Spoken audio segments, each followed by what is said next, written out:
Poseídos en lo profundo de Nuevo León. Mi nombre es René. Nací en un pueblo de Nuevo León llamado Espinazo hace 84 años. En ese tiempo era un pueblo pequeño, y aunque tenía pocos habitantes, siempre estaba lleno de gente porque aquí vivía el niño Fidencio, un curandero y espiritista que, aunque ahora le llamen santo, nunca fue reconocido por la Iglesia Católica ni por ninguna religión cristiana. Pero para la gente que quería curarse, eso era lo menos importante.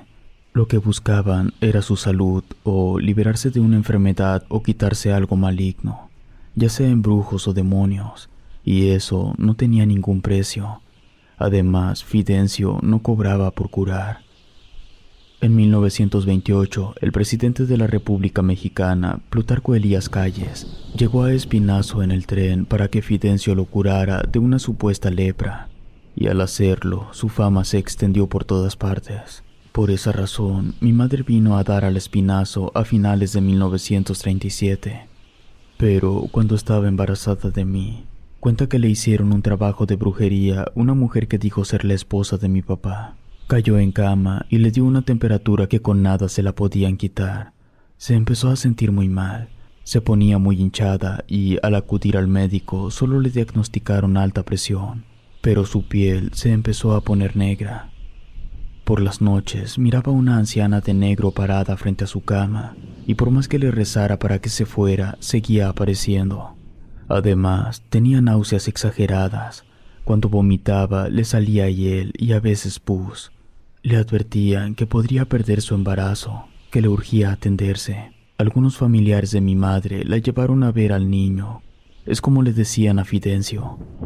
Quedó sorprendida al verlo y darse cuenta que, aún sin conocerla, supo su nombre y el mal que tenía. Este le explicó que le habían dado una hierba venenosa para que perdiera el bebé, pero también le dijo que ella despedía una vibra extraña, la cual podría llamar la atención de los demonios, y si no tenía cuidado, esa vibra me la podía transmitir a mí, que estaba en su vientre, que siempre tenía que andar protegida y cuando yo naciera también debía protegerme. Fidencio le quitó el embrujo solo meciéndola en un columpio. Le dio algunas recomendaciones y cuando pasaron unas semanas mi madre se vino a vivir al Espinazo porque se sentía segura. Cuando yo nací había muerto Fidencio, pero su espíritu empezó a poseer a las personas del pueblo y así seguir curando por medio de ellas. El primer caso de posesión ocurrió cuando llevaban a enterrar al niño. De pronto, una persona perdió el sentido y cuando volvió en sí, su voz era la de Fidencio y empezó a comportarse como él lo hacía. Con el paso de los días, ya eran 2 poseídos por el espíritu del niño, luego 10 y así sucesivamente, causando incertidumbre, confusión y miedo entre la gente del pueblo. Y esto apenas empezaba. El Espinazo poco a poco se convirtió en un pueblo de poseídos, unos por demonios que venían de todas partes buscando ayuda, y otros por el espíritu del niño que entraba en las personas para curar enfermedades y expulsar a esos demonios. A partir de ahí se corrió la voz de que en ese pueblo, a pesar de haber muerto, el niño Fidencio seguía curando por medio de otras personas, a las cuales llamaban materias, sacando enfermedades desde las más simples hasta contagiosas, y más gente empezó a llegar. Como yo no sabía lo que había dicho Fidencio, que yo corría con el riesgo de ser poseído por uno o varios demonios, ya siendo un niño, caminaba por el pueblo sin ninguna protección. Cuando tenía 6 o 7 años, miraba a mi madre teniendo una gran devoción por el espíritu del niño, que con frecuencia visitábamos en medio de un montón de gente que llegaba de todas partes caminando en peregrinaciones o en el tren. Era tanta su devoción que todos los días íbamos a visitarlo. No importaba el calor, el frío, si llovía, si era de día o de noche. Miraba a mi mamá y a otras personas rodando, avanzando hacia un cuarto, y a otras personas arrastrarse de espaldas mientras que mucha gente aplaudía, cantaba y rezaba. Después de un rato, mi madre se levantaba llena de polvo y se hincaba por un largo tiempo frente a la imagen del niño. Le daba las gracias a Fidencio y le pedía por su salud y por la mía, y al día siguiente otra vez. Así transcurría el tiempo, Ya era un pequeño de 8 o 9 años y me estaba acostumbrando a todo aquello. Para mí era como estar en una gran fiesta mirando los matlachines, aunque a veces me sentía perdido en medio de tanta gente desconocida. Otras veces me asustaba ver personas llenas de lodo por todo el cuerpo, como si fueran monstruos salidos de algún pantano. Esas personas me daban miedo y cerraba los ojos cuando pasaban, pero todos caminaban felices como liberados de algo que los tenía en sufrimiento. Había ocasiones que nos pasábamos horas frente a una tumba llena de flores, orando en un cuarto repleto de imágenes y cruces en las paredes. Por todo el pueblo miraba gente llevando personas endemoniadas, o al menos eso me parecía que eran, porque iban amarradas, forcejeaban y maldecían de una manera horrible. Otras gritaban cosas sin sentido. También veía hombres y mujeres con la mirada perdida o con dificultad para caminar. Pero todos iban hacia una misma dirección, la casa de Fidencio. Las calles de mi pueblo eran de tierra y por las noches, por el poco alumbrado que había, parecía un lugar embrujado. Porque en medio de la oscuridad se escuchaban gritos horribles y quejidos de personas que no alcanzaban a ser atendidas por el espíritu de Fidencio. Y muchos poseídos dormían en las calles amarrados en algún árbol, esperando el amanecer y poder ser curados. En muchas ocasiones todos esos gritos hacían ladrar y aullar a los perros. Yo me tapaba los oídos para no escuchar y poder dormir un poco. Recuerdo una vez que me llamó la atención la figura de un hombre. Era muy alto y demasiado delgado. Me miraba fijamente, tenía los ojos rojos y su mirada parecía de un animal. Me preguntó por mi nombre y al decirle que me llamaba René, movió la cabeza de forma negativa. Me dijo que ya no me llamaría así, que mi nombre ahora sería Behemoth. Luego me tocó con su mano y sentí que algo caliente entró en mí. De la desesperación que sentía, corrí a buscar a mi madre. Cuando caminaba por las calles, miraba sombras caminando entre las personas y escuchaba una voz macabra que gritaba ese nombre. Pero dentro de mi cabeza, al contarle a mi madre lo que había pasado, no me creyó. A partir de ese día, empecé a escuchar esa voz que me perturbaba. Era espantosa y me recordaba todo el tiempo ese nombre extraño. Su timbre se me quedó grabado en mi memoria. Había ocasiones que me llamaba por las noches y aún estando despierto, le escuchaba. Cuando tenía 10 años, empecé a marearme todos los días, y en mi casa miraba sombras y escuchaba ruidos extraños y murmullos, y aquel hombre que me había tocado se empezó a aparecer en mi cuarto. No me decía nada, solo me miraba fijamente y a veces me sonreía. Eso me espantaba, y el solo hecho de pensar que era un espíritu o un demonio me daba bastante miedo. Cuando tenía 12 años, no supe por qué regresamos al pueblo donde era mi madre, pero también ahí donde vivíamos empezaron a pasar cosas terroríficas. Además, mi mamá escuchaba la voz del niño que le pedía regresar a Espinazo. Con el paso del tiempo, empezó a pasar una cosa extraña a mediados de octubre. Sentía que me quemaba, me ponía tan mal que me llevaban al médico, pero nunca supieron qué tenía. Y eso me pasó 2 o 3 veces. Pero el 19 de octubre, cuando se conmemoraba la muerte del niño Fidencio, era el día más espantoso. Desde que amanecía me sentía debilitado, indefenso. Llegué a sentir que aquella cosa me atacaba algunas noches. Primero veía una sombra que se me echaba encima y empezaba a tener dificultad para respirar. Luego sentía que me golpeaba. Y al día siguiente tenía moretones que trataba de cubrir como podía para que mi mamá no se asustara al verme. Recuerdo que cuando tenía 14 años, alguien se me apareció en mi cuarto. Nunca lo pude ver bien, pero sabía que era ese demonio. Además, le brillaban los ojos como los de un gato en medio de la oscuridad, pero su tenebrosa voz la escuchaba dentro de mi cabeza. Me decía que quería ser mi amigo, que estaba dentro de mí y que pronto se manifestaría. Me exigía que blasfemara en contra de Dios, mientras un intenso dolor en el estómago me hacía retorcerme. Recuerdo que me puse a rezar todo lo que sabía y me hice el fuerte hasta donde pude. Luego, poco a poco, desapareció aquella horrible figura junto con el dolor. Al día siguiente le platiqué a mi mamá todo lo que estaba pasando. Me dijo que tal vez uno de los demonios que expulsaron en el pueblo se me había metido, y algo teníamos que hacer para poder liberarme. Una noche mi madre enfermó.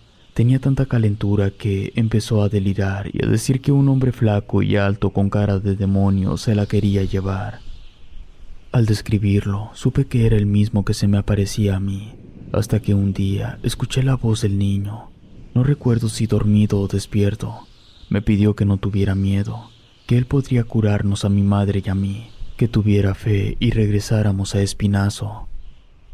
Hablé con mi mamá y ella me dijo que en Espinazo miró la mujer que años atrás le había hecho un embrujo, y ésta la maldijo y la amenazó diciendo que si no me entregaba con ella le lanzaría un hechizo más fuerte que no le daría tiempo de ir con el espíritu del niño Fidencio para que la curara, y aunque mi madre estaba sufriendo no me entregaría a nadie. Desde entonces ella, al igual que yo, tenía sueños, se le aparecía el mismo hombre y escuchaba la misma voz. Me dijo que la única solución que teníamos era regresar a Espinazo para que el espíritu del niño nos ayudara. Pero el peligro era que ahí vivía esa siniestra mujer, que tal vez nos estaría esperando para atacarnos con sus brujerías. Cuando me terminó de contar y después de saber que la única solución era regresar a mi pueblo, eso me preocupó más. Le dije que no iría, que cómo era posible que hubiera tenido el hijo con el esposo de una bruja. Y mi madre, llorando, me dijo que ella no sabía que mi papá era casado. No pasaron muchos días cuando decidimos ir al pueblo y enfrentar las cosas. Un día antes de regresar, cuando se hizo de noche, un ambiente muy pesado se empezó a sentir dentro de la casa. No solo lo sentía yo, también mi mamá lo sintió. Se puso a rezar un rosario y me pidió que echara agua bendita. Eran como las 9 de la noche cuando empezaron a aullar los perros y ladraban de una manera como nunca los habíamos escuchado. De hecho, salí a asomarme, pero no había nadie. Cuando regresaba, miré una sombra grotesca detrás de mi mamá que se movía para todos lados. Ella, sin percatarse, seguía rezando. Me quedé en la puerta del cuarto. Luego me miró aquella sombra. Vi cómo le brillaban los ojos y sin poder moverme, supe que era el hombre con cara de demonio. Y cuando intenté decirle a mi mamá que había algo detrás de ella, esta cosa se me echó encima atacándome con fuerza. Ya no supe de mí, pero cuando desperté, mi mamá me contó que aquella sombra intentaba meterse dentro de mí, pero nunca pudo por más intentos que hizo. En un momento de fortaleza, mi madre aventó agua bendita y aquello desapareció. Con todo mi miedo, le dije a mi mamá que tal vez esa sombra no pudo entrar en mí porque yo ya tenía otro demonio dentro. Al escuchar eso, mi madre se preocupó demasiado. Para calmarla, le preparé un té y me quedé con ella para cuidarla. Durante la noche se escuchaban pasos dentro del cuarto. Tenía miedo, pero no iba a dejar a mi mamá sola. Cuando amaneció, salimos a Espinazo. Durante el camino me sentí fatal, como si las fuerzas me abandonaran. Cuando cerraba los ojos, miraba aquella sombra y los abría rápidamente. Cuando por fin llegamos, no me sorprendió ver tanta gente, pero Espinazo era un pueblo extraño, con gente rara, personas poseídas por diferentes espíritus que caminaban rodeadas de más gente. Solo los miraba mientras una sensación extraña recorría mi cuerpo. Era como si nunca me hubiera ido de ahí. Mi madre, sin voltear a ningún lado, caminaba apoyada en mí. Dijo que todo estaba muy cambiado. Llegamos al templo, que estaba repleto de gente. Cuando entramos, me llegaron todos los recuerdos que tenía de niño que ya había olvidado. Mi madre se alejó un poco de mí. Se entrevistó con una persona a la cual se le metía el espíritu del niño. Yo me quedé parado, mirando cómo las personas me sacaban la vuelta al caminar. Se me quedaban mirando, haciendo muecas extrañas, como si estuviera leproso o despidiera un terrible olor inaguantable. A algunos metros de mí, con horror, miré a ese hombre delgado y alto que me había aparecido varias veces. Estaba acompañado de una mujer vestida de negro. Me hacían señas, pero los ignoraba. Después de unos minutos, me habló mi madre para presentarme. Cuando fui a saludar, una fuerza extraña me impidió hacerlo. Retrocedí, caí al suelo, empecé a temblar. Sentía que me salía espuma por la boca y a todas las personas las miraba con cara de demonio. Empecé a gruñir, me dolía todo el cuerpo, escuchaba cómo rechinaban mis dientes de una manera terrible. Con la vista nublada veía a mi madre llorar de desesperación. Luego, contra de mi voluntad, empecé a insultar y a maldecir a todos. Pareciera que aquel demonio que por tantos años me atacaba, me amenazaba con poseerme. Lo estaba consiguiendo, aunque yo resistía como podía. Aunque intentaban sujetarme, me defendía con una fuerza que nunca he tenido. Cuando por fin lo hicieron, sentí un odio inmenso hacia todas las personas y hacia Dios. Se me acercó alguien con una túnica azul, me puso sus manos en la cabeza. Recuerdo que lancé un grito, sentí que todo mi cuerpo se quemaba. Luego, todos los recuerdos pasaron por mi mente, cuando asustado me acurrucaba con mi madre temblando de miedo por las voces que escuchaba, o las veces que despertaba por las noches sintiendo escalofríos, porque estaba seguro que alguien me miraba desde la oscuridad. Aunque tenía la visión borrosa, miré el espíritu del niño que se venía acercando hacia mí. Lo escuché hablar con ese tono peculiar que tenía. Le ordenó al demonio abandonar mi cuerpo. Sentí cómo mis entrañas temblaron del impacto de tan solo escuchar su voz. Todo mi interior se empezó a quedar vacío, expuesto para el espíritu del niño. Cuando empecé a recuperar la conciencia, me miré rodeado de personas agradecidas y sentí una paz que no puedo describir. Aunque estaba confundido, escuchaba cómo las personas me llamaban niño. Hasta entonces comprendí que aquel espíritu había entrado en mí. Me sentía aturdido, mareado, podía ver muchas personas poseídas por demonios y sombras que los hacían revolcarse. Miraba siluetas que abandonaban los cuerpos, pero trataban de meterse en otros. Era una lucha de espíritus contra demonios. Poco a poco entré en conciencia. Pude escuchar rezos, cantos, oraciones, gritos, blasfemias. Sentía la necesidad de ayudar, pero no era cuando yo quisiera. El espíritu del niño no se volvió a manifestar en mí. Cuando le dije a mi madre que me sentía liberado de todo aquello tan espantoso que tenía, pude agradecerle a la persona que me ayudó. Le llamaban Materia. Me dijo que no había sido ella, que era el espíritu del niño el que curaba, que ese demonio que traía dentro se había ido con nosotros desde que abandonamos el pueblo hace años, y al haber llegado aquí de nuevo había tomado más fuerza. Decidimos abandonar el pueblo. Caminamos en medio de personas enfermas, de poseídos por el diablo. Otras gritaban agradecidas al niño por curar sus males. Era como si este pueblo fuera una pequeña extensión de tierra, donde el cielo y el infierno se juntaran para medir sus fuerzas. Salimos de Espinazo sintiéndonos liberados. Sé que para muchos, sobre todo para la gente de mi pueblo, el que me haya poseído el espíritu del niño fue algo excepcional que no todos pueden vivir. Pero para mí, que primero se me quiso meter un demonio y después tuve la posesión del espíritu del niño, fue una experiencia inquietante. Después de ese día, regreso al pueblo cada año, camino en sus calles. Aquella bruja, aquel demonio, desaparecieron para siempre. Mi madre hace mucho tiempo que murió, pero la recuerdo con todo mi amor, y sé que a ella es de las personas que curó en vida el niño Fidencio. Por último, quiero decir que el espíritu del niño Fidencio no solo se manifiesta en Espinazo, Nuevo León, se ha extendido a otros pueblos hasta el día de hoy. Si te gustó esta historia, suscríbete activando la campanita para que no te pierdas lo mejor de Rede. Gracias por escucharnos. Relato escrito y adaptado por Gato Negro.